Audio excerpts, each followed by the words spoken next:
Nahal Bojo, Nindandagnak, Nimki Kapaneshi Quendish Nakas, Wabagag Dodem, Ashkikamong Donjaba, Nishnaba, Mississauga, Ojibwe Kwa Andao, Miigwech Gibijaye Ga, Gichinandam Sanongam, Lakefield Park and Campground Shin Kaudad, Haig Shin Kaudad Shamauja. I'm here today to speak to you a little bit about my understanding from a traditional point of view of the Mississauga Ojibwe that were original people of this land. Now, my understanding from history is that this piece of land here, now called the Lakefield Park and Campground and Haig Point, was originally a stopping point for our people, because at the far end here there was rapids. We were always in this area, and we Curve Lake itself, which I call Ashkikamong, is was settled there in 1867 or so. So we spent our hunters and our trappers and our women spent much time in this area that's called Lakefield now. And Haig Point, because of the rapids there, that's where we used to fish quite a bit. And it's a very shallow area on the east side of this campground. It's a marshland there. So in our language, we call the marshland Mashkiki. Mashkiki means a place where the medicine grows. So not only did we come here to hunt, to trap, to fish, and to gather medicines that were really important for our people until prior to 1867, we weren't allowed to come here anymore. And then one of these things that has built up here since that time over the years, 1950s or so, when our people had no voice or legal standing. Our people had no legal recourse or even any rights to say how this land was to be used, even though it's our traditional land, our territory, because it wasn't until 1963, 62 that we were even considered citizens of Canada. We were considered wards of the Crown.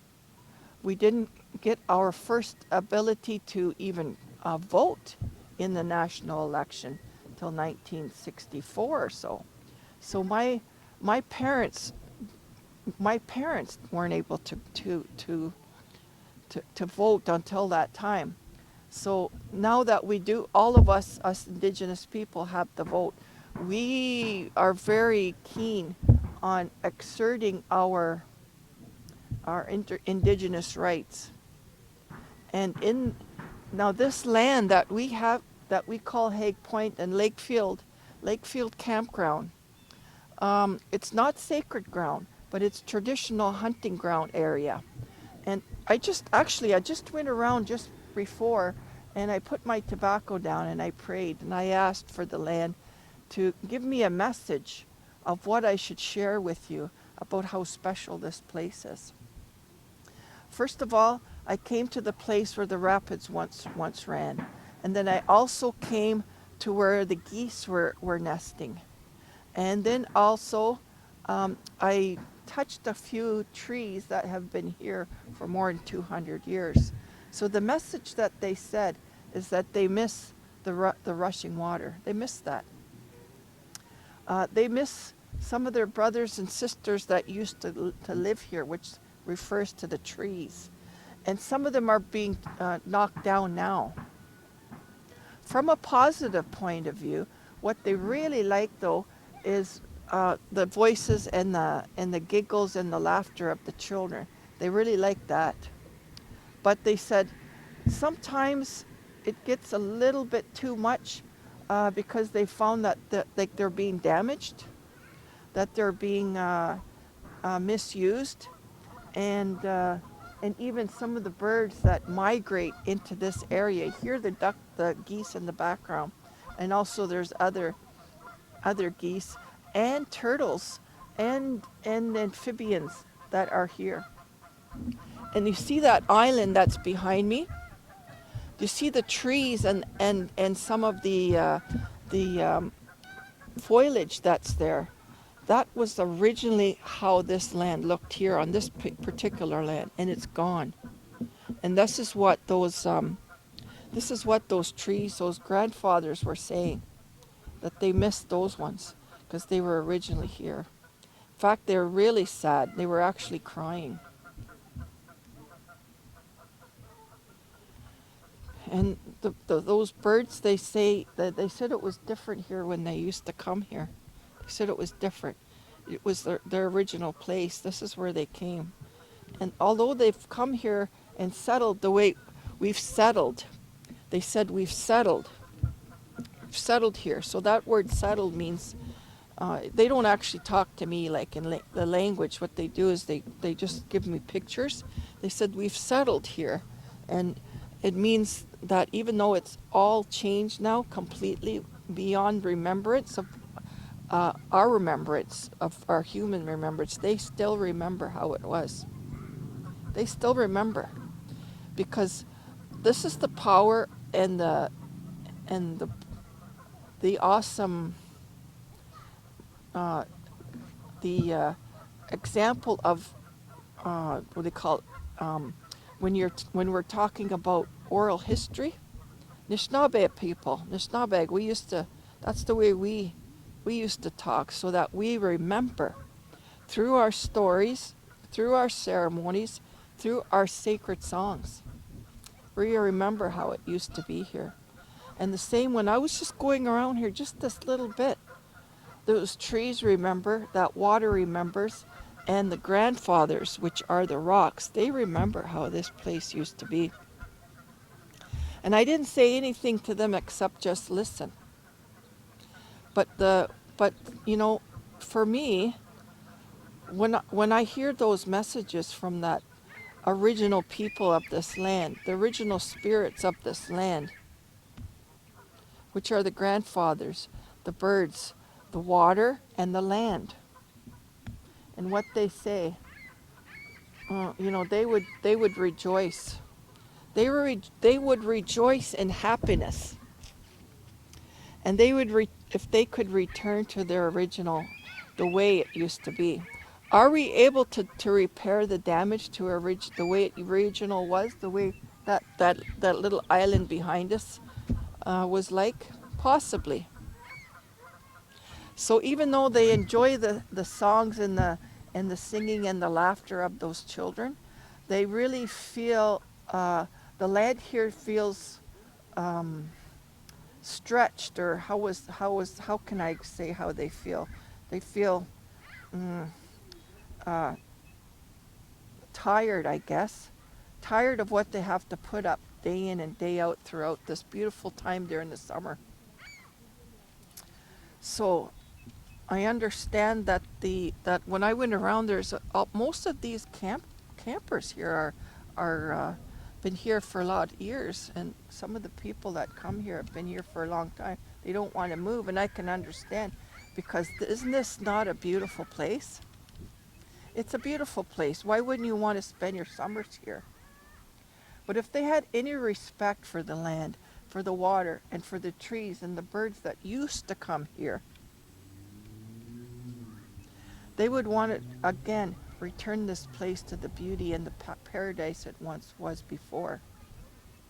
And you might say that the Anishinaabe people will come here and, return to our original way of life. Well, not very soon, actually, because our way of life has been so diluted and assimilated that wouldn't be the case.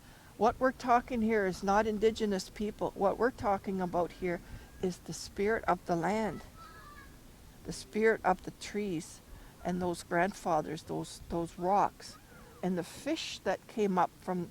Fish came right close to me when I was putting my tobacco down, and those birds came up to me, and they said that to me.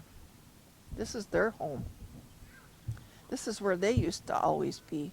And their ancestors from before, they've left. Do we want to encourage them to come back here and have a place of beauty once again, original way? For me, for me, it would be a yes. So I leave it up to you. Listen to your own heart. Listen to your own spirit. And listen, you can hear the spirit of the land too. I'm not unique. You can hear it through those birds singing. You can even feel it on the breeze on your cheek and in your hair. You can hear it. So find it in your heart and in your own spirit and in your own understanding that someday soon that we can return this place once again to its original way so that we can enjoy the original way it used to be at one time. Why do we always have to come here and manipulate the land, cut down trees, and put in other trees that weren't originally here? Why do we do that? For our own comfort and our own entertainment. Yeah, I don't. I think in this particular area we call the Lakefield Park and Campground and the Hague Point.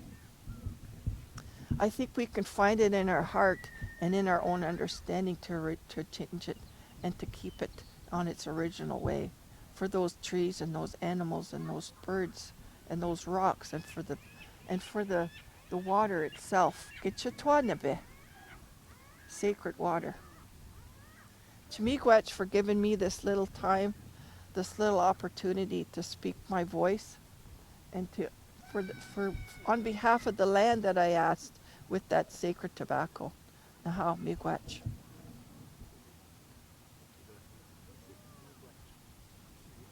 Thank you. Good afternoon. My name is Guy Hanchet, and I'm honored to speak with you on behalf of a concerned group of local people known as the Friends of Lakefield Park. We're standing on land that is owned by the people of Selwyn Township, and before them, the indigenous Anishinaabeg. We say miigwech to those who have cared for the land of the Williams Treaty and Treaty 20 from time immemorial. Behind me, in front of me, is a 5-acre parcel of this land that has been contracted to a private operator who operates through a numbered company for the operation of a trailer park and campground. It has been this way since 1996, which means that this public land has been privatized for 25 years. It is important to note that it has not always been so, nor was it intended to be when the land was first purchased for use as a public park in 1911, nor when it was first operated by the village government in the 1970s. We're here today because Selwyn Township decided last fall, and it was a good decision, to give notice to the private operator of the trailer park and campground that his contract to use our land would not automatically be renewed in 2 years' time. We're also here today to state that these lands are an outstanding and unique public resource that are not being put to their most valuable and accessible public use. To say that this is an excellent opportunity to rethink and reimagine the future use of these public lands. That these public lands should no longer be contracted for private purposes, and that Selwyn Township should terminate their use by private operator as soon as possible. Our reasons are plain. First, it will not surprise you to learn that the township infrastructure on these lands is aging. The electric, water, and sewer systems from the 1970s are deteriorating quickly and will require up to $800,000 for improvement. $800,000 is far too high a price for residents to pay, especially when only a few hundred people, many from out of town, are getting to benefit from it. Second, the trailer park operator has had a less than stellar record in making changes to our land that have not been authorized by his contract or by township authorities. By way of example, he dredged an area of the marsh for a boat launch. He poured a concrete pier on the edge of the marsh. He added new boat docks, even though the township prohibits private docks on public lands. Docks that extend into the ecologically fragile, provincially significant wetland known as the Lakefield Marsh. And last fall, he illegally cut down 8 township trees for his expansion, without approval. Has he earned the right to stay and operate on our land? We say no. Third, the trailer park and campground actually serve a very small number of people. We know of no other public parkland in the village that does not service the entire community. That is simply bad public policy. The Friends of Lakefield Park stand firmly on the principle that a magnificent public resource like this should be used for the public. A public park for all, and not for any one specific group or segment of the community. Of course, we have heard concerns, and that is to be expected. One concern is that removal of the trailer park would deny service to people who can't afford a cottage. Perhaps, but the current use denies service to the thousands of people who can't afford a trailer. Why should we deny service to anyone? We return to our fundamental principle of a public park for all, regardless of income status or the ability to pay, because that is the essence of equity and fairness. We also hear the concern that the township would suffer a loss of the revenue it earns from the trailer park and campground, a loss that would have to be made up by a tax increase. In fact, the township only earns about $60,000 a year from the operation, which is a very tiny portion of its operating budget, well under a 1% increase that the loss would mean in the net tax levy. Not only that, but the lost revenue can be easily made up through user and event fees for the thousands of people who should be able to use a new public park. If that is not enough, the Friends of Lakefield Park will commit to raising the first-year lost revenues ourselves and deliver it to the township. Here's another concern we have heard. We hear that if the trailer park closes, village businesses will no longer benefit from business that comes their way from purchases by the campers and trailer tenants. Really? No one knows how much campers spend in the village, but we do know that it pales in comparison to the economic benefits we can expect from a new regional park, with its new attractions, new events, and new programming, including our wonderful summer and fall festivals. As we see it, a new public park will attract many more visitors and mean more revenue for village businesses. I will close by urging everyone to think about the wonderful opportunity now before us, to reimagine an outstanding and unique public resource that is returned to its most valuable and accessible public use. A public place that is waterfront friendly, wildlife friendly, and environmentally responsible. A public place that complements rather than conflicts with the Lakefield Trail. A public place that is publicly accountable to its user. A public place that serves all of the community, not just a small segment of it. The Friends of Lakefield Park urge you to look at the materials on our website and our Facebook group and to join our cause, supporting Lakefield Park as a public park for all. Selwyn Township plans to announce a public consultation next week. We will keep you informed on how to participate. As you complete the consultation, please remember our principle, a public park for all. Thank you.